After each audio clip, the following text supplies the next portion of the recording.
I'm Dr. Irving Fradkin, come from Fall River, Massachusetts, and I started the first grassroots scholarship movement ever in the history of this country in 1958. It became such an exciting program that we have come across a type of like this to actually can turn the country around. It's on the premise that the young people are the greatest asset our country has. It's not the oil and the gold in the ground that's most important to our country, but the minds of the young people. If we can stimulate, inspire, motivate them, not only to get a higher education, but to understand how fortunate they are to live in this blessed country of ours, we literally can change this country to make it what we all want it to be, a Mecca for everybody. In 1958, I ran for the school board on the promise that if I was elected, then we would start a local scholarship program, limited, of course, to Fall River, Mass. I was defeated, but my receptionist son, I'm a practicing optometrist, said, you know, it's too bad you lost the election because people like me all lost a chance for higher education. I said, it doesn't make any difference whether you win or lose. If you believe in something, you do it. So we instituted the first grassroots scholarship movement in 1958. We sent letters to varying dignitaries throughout the country, like Mrs. Roosevelt, President Eisenhower, Senator Kennedy. Mrs. Roosevelt sent $1 along saying, I want to become a member. This is a great idea. People have to become involved, and I hope it's successful. I didn't have any money in those days, and so I used to call President Eisenhower collect, and his special assistant, Dr. Fox, said, this is something which the President is very interested in. When you officially form your citizen scholarship, let me know, we'll send you a telegram to that effect. And lo and behold, in February 20th, 1958, President Howard sent a telegram saying this is a type of community-oriented organization that should be done throughout the entire country. My brother in Pittsfield, Mass. said this is something that I like to see doing in Pittsfield just as well in Fall River. So in 1958, he started the second chapter, all loosely held, all on the premise that all the money raised in each local community would remain for the young people in that local community. And then we heard of other communities who said they needed scholarship assistance, invited myself down. Usually I go to the superintendent or the principal. If they say it's necessary, you'll find it's going to be successful. And lo and behold, in 1960, we had 11 chapters, and when I started to talk to each of the presidents of the varying chapters, they started to tell me that this breaks down the racial barriers. This actually develops community pride. This stops the dropout. This increases the number of young people going on to higher education. This bridges the gap between the grassroots and the teachers so they have a common bond of working together. And I thought, you know, this is a great way of helping one's country.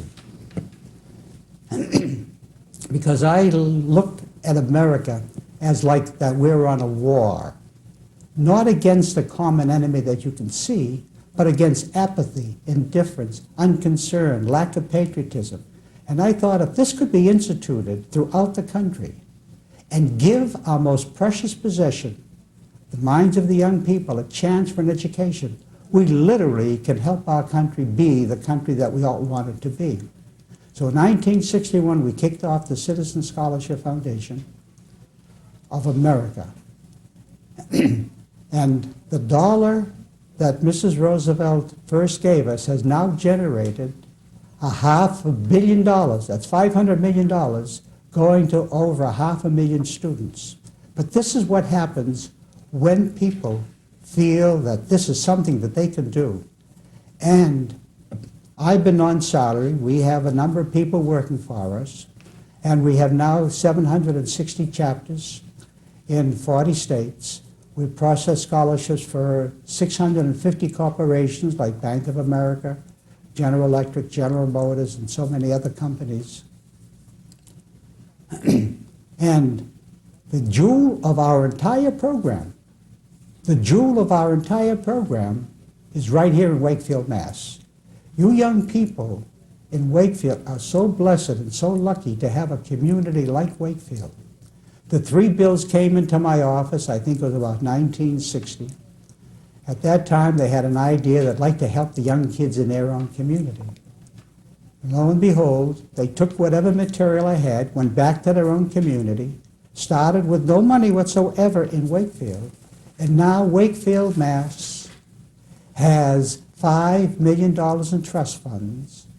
They are awarding in a vicinity of 260 young people scholarships, going to so many hundreds of different institutes of higher learning, because in our program, whether you go to a trade school, vocation school, junior college, or college, makes no difference, because God has given every single person a gift. And what that gift is, nobody knows. This is the reason for education, to give that gift a chance to grow. And then you have such giants in this Wakefield, Mass. You have Kevin Lally over here, as past president, who did exactly what I want a chapter to do, and not many chapters do this. He has taken the message to other communities in varying areas. A dedicated individual and a blessed individual to have made Wakefield the jewel that it is amongst our 760 chapters. Then you have a Pat Mooney. Pat Mooney, again, was a past president, and she increased the number of endowments. So now the greatest number of endowments ever in the history of our scholarship movement is right here in Wakefield. One of the people that you may have heard of is the three Bills. That's Bill Spalding, Bill Lee, and Bill Jones. I think Bill Lee, I'm sorry to say, is no longer with us. Bill Jones is still here, and Bill Spalding has taken the initiative to invest the money and increase it. That's how Wakefield, unbelievably, has got $5 million in trust funds. One of the jewels of our program, in 1958, we gave a young, handsome man a scholarship out of the 24. He was a dedicated individual who worked in his own community to help other people.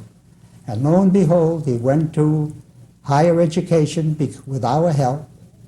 And I think you'd like to know something about Ron Stravinsky, one of our very first recipients, who is now the principal of your high school.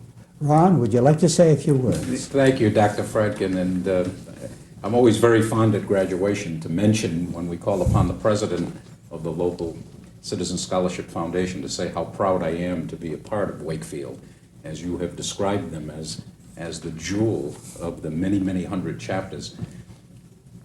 Fall River, Massachusetts, and Dr. Fredkin had an idea that if everyone gave $1, and people said, that will never work, didn't they? I can remember that, being in high school. And they said if you raised $1,000, you'd be successful. Lucky. Yeah, if you could raise $1,000, you'd be lucky. But the success of this country and of other countries is its visionaries. And Dr. Fredkin surely was a visionary. He would not take no for an answer. And when he got a positive response from very prominent people, I imagine that spurred you on, did it not? Definitely, definitely. We had somebody as a truck driver who stopped traffic, came out and says, I don't want everybody to be a truck driver. Here's $1, help some kid. We had somebody who used to have string around his shoes working in the mill, and he says, I work so hard, I want young people to know that they have a better life ahead of them. Here's $1. And in fact, we're talking about going on to higher education, that in the course, and of course this was renewable, and I was hoping and working hard to make sure Citizen Scholarship Foundation in Fall River survived, because as the young people in Wakefield work to maintain the endowment here, we tried to do the same there. And it was, as it came to pass, the scholarship, in fact, was renewed all 4 years. It came out That's the original idea. in those days, it came out to the equivalent of an entire year's tuition and room and board, which was a tremendous help, because there was no way, without that kind of help, that I was going to be able to go on to higher education. You knew my family. Oh, yes, In fact, this definitely. man made my first pair of glasses. He was my optometrist, and I can tell you lots of stories, but I'll tell you, much admired man, and you know how they talk about life being, it's such a small world that I should end up in Wakefield and have known you when I first Yeah, mentioned that yeah. I knew you, and people say, well, how do you know him? But in fact, it's been a tremendous success, and I can't tell you how proud I am to be here as sort of a symbol of what that scholarship can do for people in terms of You see, God is- enabling people to go on to school. God has given everybody a gift, and people have got to understand there's a gift of life that they have been given. They take it for granted, and they should never. But the purpose of life is to leave this world a little better than you found it. And you're a perfect example of that, because you are spreading your education among so many people, and I know that you must be a guide for so many people to say, I want to go into education because of Ron. Well, I hope so. I know And so. whatever it is that they want to go into, and with the help of Citizen Scholarship Foundation, which every year now, how many hundred scholarships last year? 280 scholarships last year. Unbelievable, unbelievable. You know, people used to feel that if you gave 5 scholarships, that was tremendous. But nobody has done what Wakefield has done. And Kevin Lally is an example again, because the cream comes to the top. Pat Mooney is now our clerk of court from CSF of America, and Kevin Lally is on our National Advisory Board. So he has gone beyond the local chapter to help others all the time, and that's what he's doing. So you want to say some words, Kev? I think one of the things that is very important, our affiliation with National, which is CSFA, it's $100 a year, and that is we do have a $5 million endowment, but I always say our best investment is the $100 affiliation. I don't have last June of 97's figures because there's still checks going out and students are changing colleges, which is their choice, but I can give you a solid figure from June of 1996 awards that $22,300 of our money was matched by colleges because of the Collegiate Partner Matching Grant. So that's a tremendous thing. And we don't even count that in our awards, but it's just extra money for it's another credit on the student's tuition. So it's a learning process. And Yeah, we believe that the colleges, if you give them an opportunity, would be willing to match what the recipient is receiving going to their school, because it enhances their school. And that's a program that we do for the benefit of our chapters. And again, 100% of the dollars raised in each local community remains for each local community, except the $100 a year dues, which is insignificant. Jay, I know that you're the new president of the chapter. Right. What would you like to say? Well, I've had a long association with CSF too, because I'm an early recipient of the Wakefield Scholarship. It was 30 years ago in 1967. A mere youngster. Yes, a mere youngster. I received a $300 scholarship, which would pay the full tuition at a state school. So Right, $200 times have once upon a changed, time. so I knew it from a student getting it. And one of the things that CSF is trying to do is, when you're successful, to give back to the community. And that's what's so exciting about CSF of Wakefield, is because people come and give back to the community because it stays here. When you get a call from us and ask for donation, all the money either goes into the next year's scholarship or goes into an endowment, because the endowments are so important to us, because they honor over 300 different people, groups, and individuals. And that's a real part of our success, is because we like to honor people for what they've done. And I know it's been very exciting for me the last year, just working at the high school, working with our great student directors. And that's a lot of the excitement, is just working with you people, because you really are our future, and you really are helping because of what you're doing. So it's very important, and I'm just enthused about the whole thing. So it's been great. I was terribly amazed when I came to Wakefield, and this was only my 4th year in Wakefield, at the esprit. You talked about civic spirit, bringing people together. That Citizen Scholarship Foundation has absolutely done that here. And not being a native and coming in and observing it and having some history, I was just thrilled to see what the community was doing. And I know how you feel Definitely. in seeing the fruits of your labor, but and the kids who ultimately are going to benefit. I think Wakefield has and correct me if I'm wrong, issued in excess of $3 million, Yes. $3.3 million in Today. scholarship help since 1960, which You would know- not have existed had it not been for your vision. Wakefield is even bigger than that. Because if we could clone Wakefield, clone it in Massachusetts, for instance, you would increase the number of scholarships in Massachusetts by at least 10 to 15,000. It would increase the amounts of money going to the Alumni Association of any college, as well as going to the college itself. One of the problems with the government, with the state, all states are the same, whatever money they give out in scholarships, they have to go next year to get the same money back.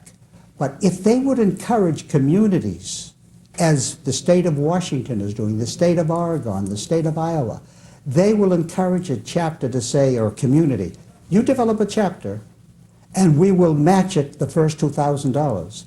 In Washington, when this was first done about 3 years ago, they had developed 17 chapters, $34,000 spent. They've already raised well over $2 million from these chapters, because once people realize the money is here and it's going to my kids, they will raise more money than you think. For instance, Prairie Pack, Minnesota, I think the population must be, I don't know, 8,000. They raised $30,000 and ongoing like that. This is what I can say with Wakefield. Give me communities like Wakefield, and we'll literally change the attitude of this country. These young people here need help, financial help and support, but they also need the love of a community and the respect of a community, which is what happens in Wakefield, because this is the reason why you, Jay, and you, Ron, and anybody else, I imagine if I was to poll the people here in this studio, you'd find their parents receive scholarships, because that's what we find now. Parents and their children now receive scholarships. So if these young people here have any questions, we'd be very pleased to answer them, because when you apply, your name is taken off the ballot so nobody knows who you are. You're judged according to scholastic standing, willing to work after school, participating in classroom activities, and the need for financial assistance. This is not for a poor person. This is for a person who needs financial assistance. It's a great deal of difference. If you have a child, 2 children, or 3 children in a family, you may be able to support the first child going to school. What do you do for the second? What do you do for the third? What do you do for the fourth? This is the unusual thing in Wakefield. Wakefield is doing something that no other, well, some chapters are doing, but they're not rich enough to do it, is what Wakefield is doing. For instance, because Wakefield has been so successful, if you lost a job and you had to be retrained, you can apply and you can receive scholarship money to go back to school. If you were out of school and you felt, I don't have the proper education, I need to go back to school, you can apply to Wakefield. If you're on welfare, you can go off welfare by applying for citizen scholarship, beside the students who are now in high school.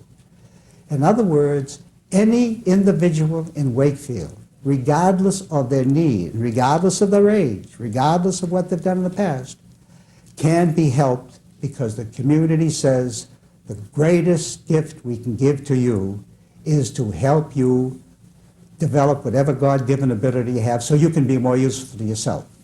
See, we believe in giving people a hand up, not a hand out.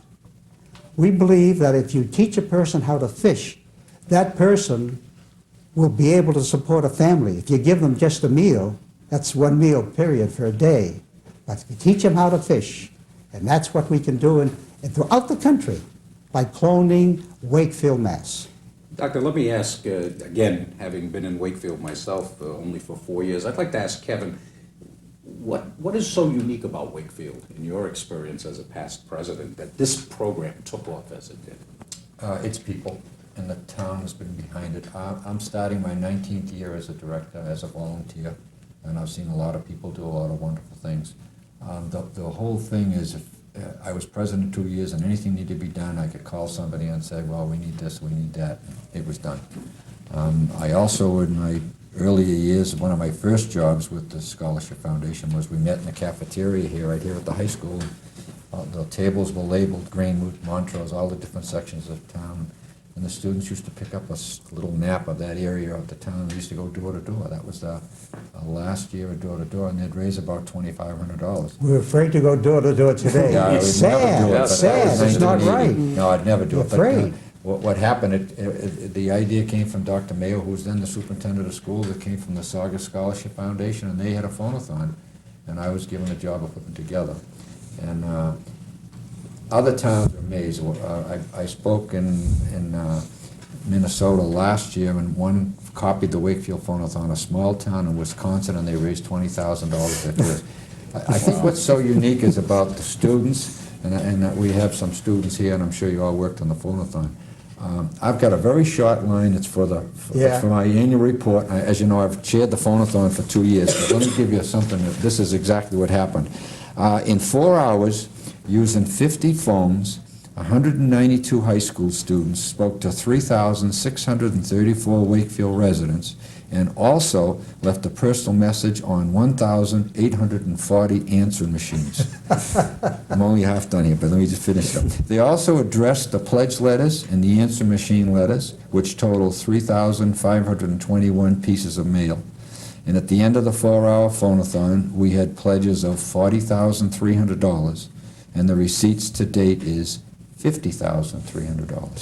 So that's that would be fun. Congratulations. And that other towns just say we couldn't do that, but all you need is good students. There is a lot of work doing, putting everything together, but from the 1 o'clock to 5 o'clock, and that's the afternoon, that's when the students take over. And I'll tell you, you did a super job. So. Well, see, I have found that if you give me the superintendent, that's the first person and the principal, you go to them, and if they say there's a need for this program, and the paper supports it, you're blessed with paper over here. I understand you got 2 new papers in town, but you've been blessed with the publicity of the community understanding that if you want a better community, if you want a better life, if you want a cohesive type of a community that you can be proud to bring a family in, then you've got to have education. And your media, your radio station, whatever it is around here, with the educators, and that's the big factor, with the educators, makes the difference. And if community after community said, if Wakefield can do it, why can't I? We would have not 68 chapters in Massachusetts, but 200, and you'd be able to help every kid in the area here who wants help. It's curious, you mentioned about support of the media. I brought with me, just to share with you, to give you some idea of the enormity and the large numbers of young people in Wakefield. That's America. Who are supported by the foundation, people who are viewing this show, who get the daily item on a regular basis, I'm sure saw this. This was the result, the listing of all of the various funds, the scholarship recipients. And Doctor, I'm going to give this to you. I get To it every year. to take with you, another Oh. copy to put on your wall. I to do. Travel around the Yes. country to celebrate what happens here in Wakefield, Massachusetts. But you and the know, evidence when of you that. look at the names, that's America. I don't care of the name of the person, but here you have representation from all faiths, all colors, all persuasions. It's America saying, these are the most valuable thing our country can do, is to give these kids our future in education. And some of what some people have done, we had somebody who was on Bush's cabinet, President Bush's cabinet, head of the EPA. He received a scholarship the same year you did, Bill Riley. You have the president of Gordon College, CSF recipient. You have in education, in industry, in business, in all nursing, all phases of life, because everybody can do something, but they want that education. And these young people here, who are the jewels of Wakefield here, I know if you participate and help through the Citizen Scholarship and do the best you can in school, the Citizen Scholarship will be there to help you when you need the help. Do they have any questions, Dr. Franklin? Okay. What's the outlook for the future in Wakefield in terms of, the growth? Is there an anticipation that the growth is going to continue from those of you who've worked on it to somebody given? Yeah, I think we'll see the endowment growing even faster. I see another thing that I think we will be looking at is scholarship, and probably you might want to talk about that. That is something aimed for 7th grade and up students that would go to probably be the library.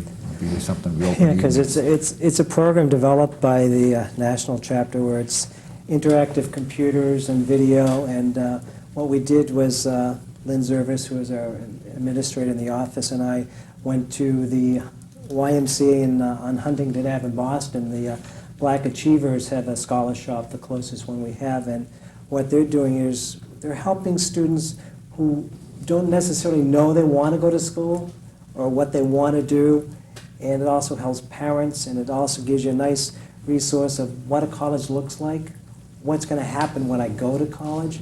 Now there's seven different modules that will help you. It also helps work on self-esteem, a lot of different areas, just to make a well-rounded student so you have a better understanding of what's going on. And it's really an exciting program, and we're looking into it, and it does represent some money, and we're looking to fund that too. But it's important because there's more involved than just going to a school. This is what Citizen Scholarship Foundation of America tries to do. If there's a way of helping a chapter through the scholarship, through the experience of Wakefield with their endowment, which other communities have captured, or the phone-a-thon, whatever it might be, we share with our chapters because we want all the chapters to be successful. Is there, in fact, a continuing expansion, Dr. Fradkin, at this point each year? How many additional chapters are being created? We're developing about 20% a year, but that's only until we're really getting started.